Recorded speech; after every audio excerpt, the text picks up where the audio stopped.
All right, we are back on Project Red, the street truck. Today I'm gonna finish taking the inner fenders out, and then we're gonna move some stuff out of our way and start disassembling the front suspension. Before all that, we have something really important that we have to do to this truck before we can move on. So let's get to that.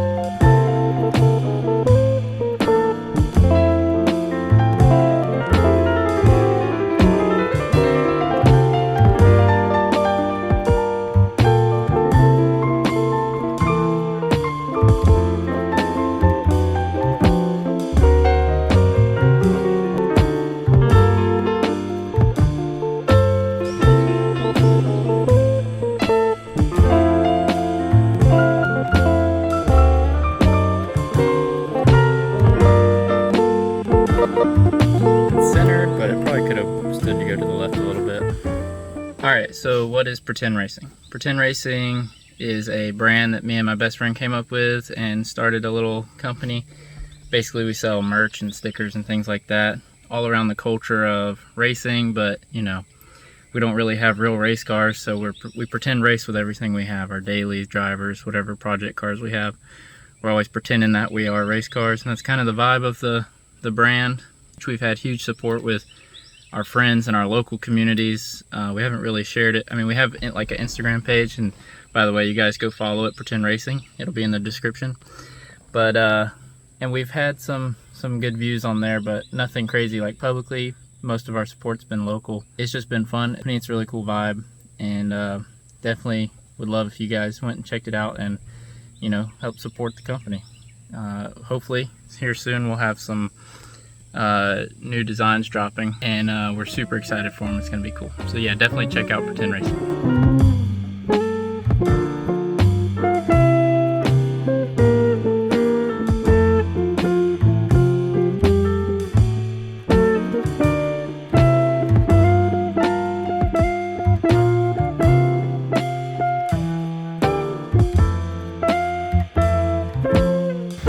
Okay, so I was getting ready to take these off. The nuts are in the inside of the frame.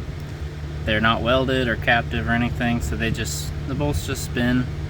And what I was reading is a lot of people just slice a hole like back here or something where they can get to them, or up here.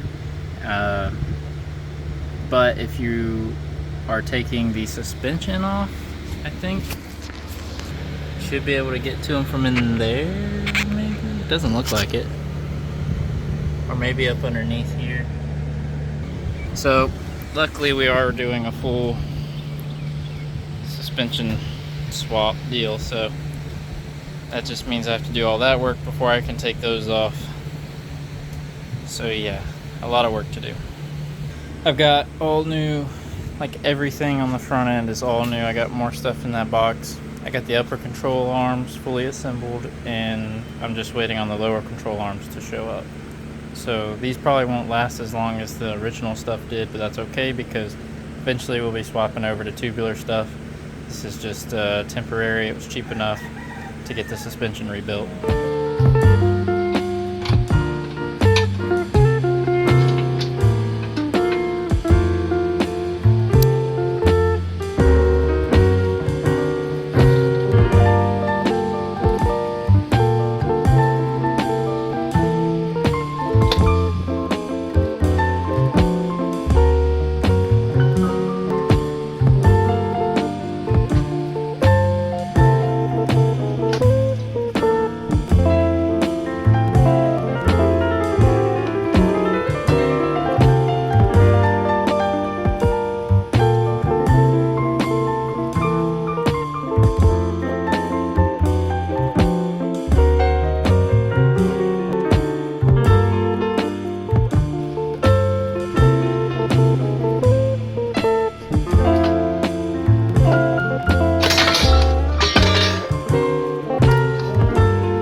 got all of this suspension down and out. That's hanging there, and that allowed me to get up underneath and get out the motor mounts there. Kind of a crazy design, but is what it is. Started it on this one, and then the guy came to buy the motor and transmission that we pulled out of here, so that's out of the way pretty quick and early, which is good.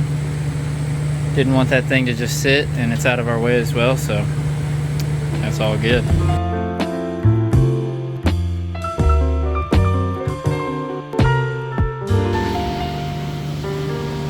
Alright, I got the engine mounts out, all the suspension stuff on both sides is out, and it's ready for another round of pressure wash.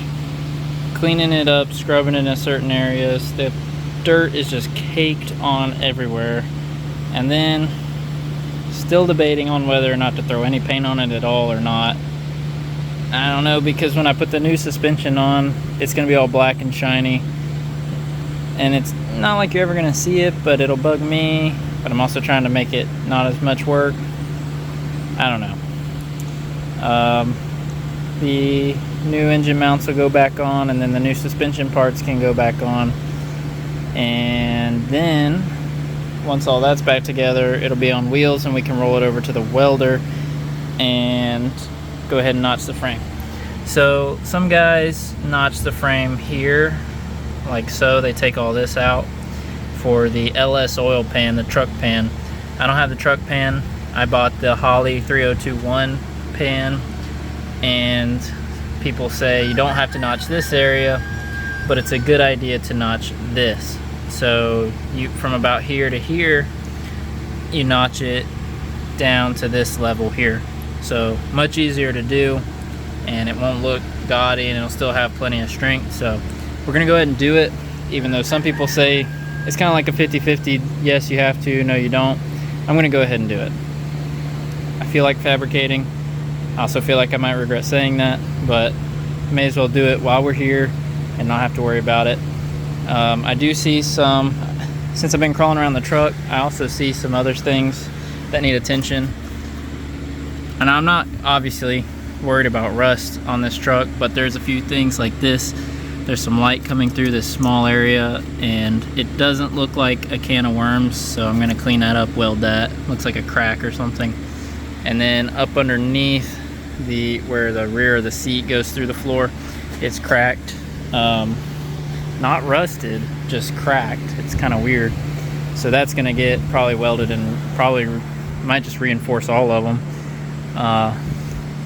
So that's just some stuff that I gotta do, but I'm calling it a day for now because we're about to have like our second or third storm to come through today, and I need to put away the tent, the tools and everything. So I'm gonna spend the rest of the evening editing these clips, but hopefully the rest of this video will be ended by the new suspension being on and whatever painting I wind up doing, and possibly notching the frame. I don't know if we'll fit that one in or not. Depends on how long the video ends up being, but we'll get back to it then.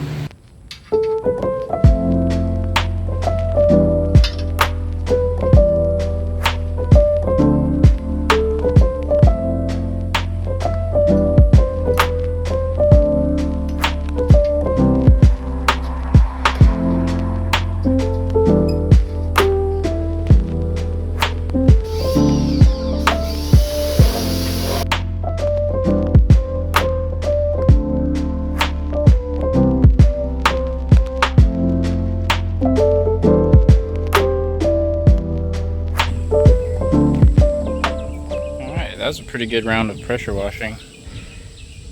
You probably can't tell as much, like it still looks rough, but compared to the amount of dirt that was on here before, it looks so much better. I still have like some scraping to go back and do with like a wire brush, but we're about to remove the tent, have the sun bake on it, dry it up, and we're gonna throw down some paint on this thing. All right, I just got back with some supplies. Got a bunch of this stuff. If you don't like this stuff, it's because you haven't used it. And if you have used it, you know what I'm talking about. So I got some wire wheels as well, some fresh ones to just come in here and clean up some of these rougher areas. Like this I'm not too concerned about because that's getting cut out, but some of this back here, and then just kind of to rough up what I can get to. I'm not going to do anything too crazy. And then I also got some of this. Supposed to be pretty heavy duty stuff, and we're going to use it up in here under the windshield. And I'm going to probably do some sort of rust coating on here and then a little bit of paint. Probably knock off the stuff that's already really thin and bad.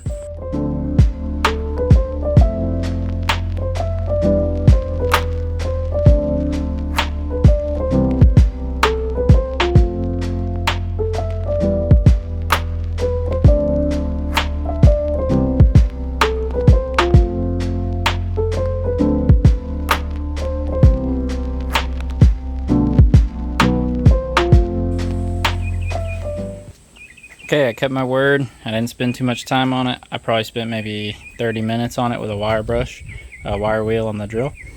And what's surprising is how well this cross member cleaned up, like super easily. I was thinking this would be the worst, but it was actually the best. And also,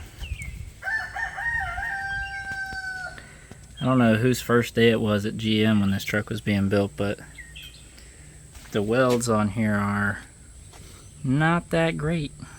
But I'm gonna do a little bit of cleanup and shoot it with some paint.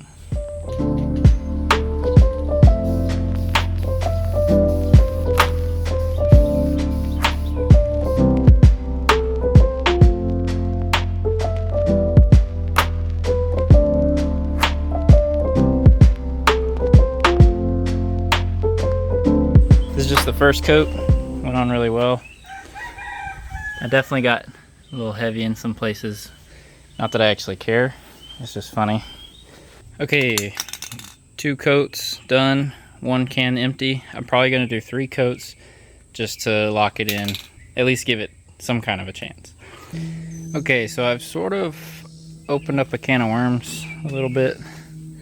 I'm chasing all this rust here and it's pretty bad. And my plan is to just kind of knock off everything that's loose, throw some paint on it, and just leave it, forget about it. But right here is what I'm worried about. I don't want to pull it up too much, but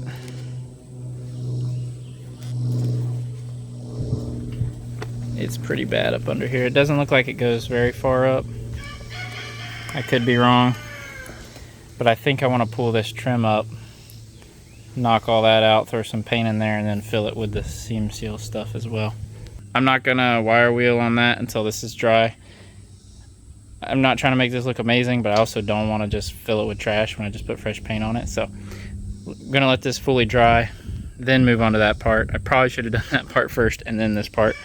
I got too excited to do the frame, so is what it is.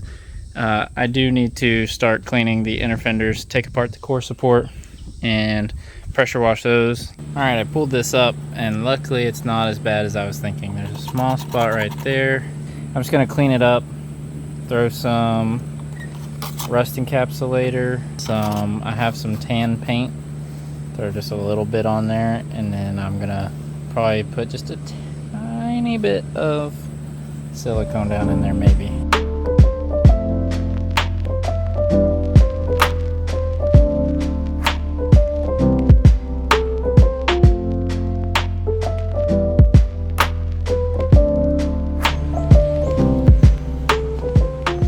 I used some of this Eastwood rust encapsulator on these spots.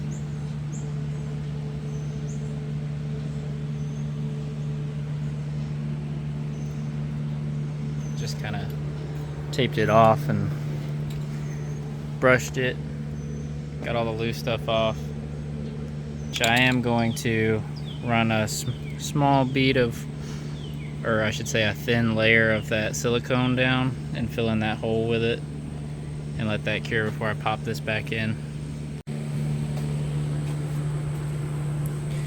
Alright, after making an absolute mess and getting it all over me, I put down some of this silicone stuff. It's kind of hard to tell, but I basically put it down in the channel to kind of like coat the underside, and then up on the wall, and then obviously up on top of here, and fill in those holes.